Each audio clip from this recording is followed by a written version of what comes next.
السلام عليكم. لو عندك 3 مكونات بس هنعمل بيهم احلى تحلية بعد الفطار. ب3 مكونات بس هنعمل ألذ كريم كراميل هتاكلوه في حياتكم. من اول قطمة كده هتلاقوها بتدوب في البق، مش هتقدروا تسيبوه غير لما تخلصوا كل الطبق. هنعرف ازاي يطلع طعمه لذيذ بالشكل ده وقوامه كريمي وناعم، وايه هي التسوية المظبوطة بتاعته اللي تطلعه معاكم بالجمال ده. واللي اول مره يشوفني، انا اسمي مروه، وما تنسوش اللايك والشير لو عجبكم الفيديو، والاشتراك في القناه عشان يوصلكوا اشعارات بكل وصفاتي الجديده. اول حاجه هنعملها هو الكراميل، وعملنا قبل كده نوع تاني وسايبه لكم برده في صندوق الوصف. هنجيب الطاسه بتاعتنا ونحط فيها نص كوبايه من السكر، وهنحط عليهم معلقتين بس من الميه، والميه ممكن تتحط في المرحله دي وممكن تتحط بعد ما يبتدي السكر بتاعنا يتكرمل. ويا ريت المبتدئين يحطوه في طاسه او في حله تبقى لونها فاتح، بلاش اللون الغامق، علشان اول ما يبتدي اللون يتكرمل معانا يعني تعرفوا كده ان هو ابتدى يتكرمل قبل ما يتحرق منكم قوي، فنبتدي ان احنا نقلب فيه ونبتدي ان احنا نظبطه. هيبتدي كده يعمل فقاقيع كده كتير زي ما انتوا شايفين، وهيبتدي ان هو يسكر تاني، وبعد كده بقى هيبتدي السكر ده يتحول معانا الكراميل سائل. فما تقلقوش خالص، اهم حاجه تكون النار من متوسطه لهاديه، يعني ما تبقاش النار عاليه قوي علشان ما يتحرقش منكم ويبوظ منكم. زي ما انتوا شايفين كده في قطع سكر لسه برده ما دابتش كده معايا وما اتكرملتش، هتبتدي انها تدوب وتتكرمل، وده كده قوامه بعد ما خلصته كمان كان برد شويه. هحطه بقى في القوالب بتاعتي اللي انا هستخدمها. انا استخدمت كده كذا نوع من القوالب، سواء القوالب الازاز العاديه اللي هي بتاعه الفرن او الكوبايات برضو الازاز. شايفين كده قد ايه لون الكراميل مظبوط، واللون مش غامق قوي، اللون الفاتح الحلو بتاع الكراميل.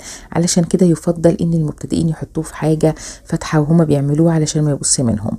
بعد كده في بوله هبتدي بقى اعمل الكريم نفسه. هنحط 4 بيضات، وهنحط عليهم 4 معالق كبار من السكر البودر. انا هنا استخدمت السكر البودر عشان اسهل عليا الضرب، ممكن تستخدموا السكر العادي.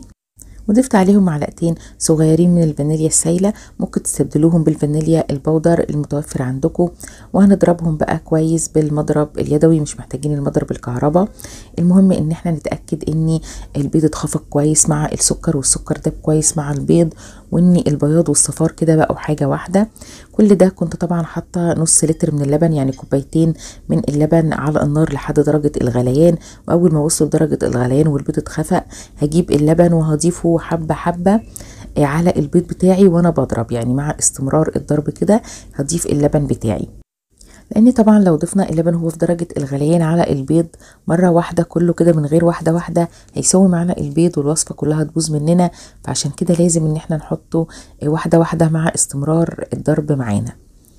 هنحط بقى الكريم اللي احنا عملناه فوق الكراميل. انا ما يعني مكملتش الكوبايات لحد الاخر خالص، انا حطيت كل كوبايه كده لحد نصها بس، لان الكوبايات بتاعتي كبيره عشان بعد كده لما اجي اقلبه.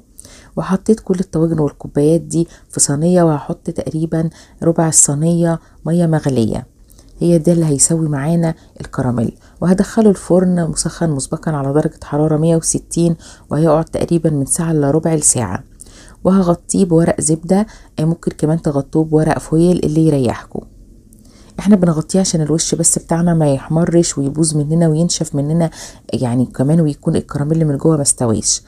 تقريبا بعد ساعة كده او ساعة الا 5 دقايق هطلعته واختبرته، لقيت ان هو طالع نضيف خالص، يبقى هو كده خلاص الخشبة بتاعتي نضيفة، يبقى هو كده خلاص استوى. هسيبه بقى يبرد بره كده لمدة ساعة، وبعد كده هحطه في التلاجة لمدة ما تقلش عن 4 ساعات. بعد كده بنفك الاطراف كده بسكينه او باي حاجه عندك، وبتقلبيه بيطلع معاكي بالشكل الجميل ده. بيطلع قوامه كريمي جدا وناعم، كان طعمه خطير قوي وكان شكله تحفه. وبالهنا والشفا، وما تنسوش اللايك والشير.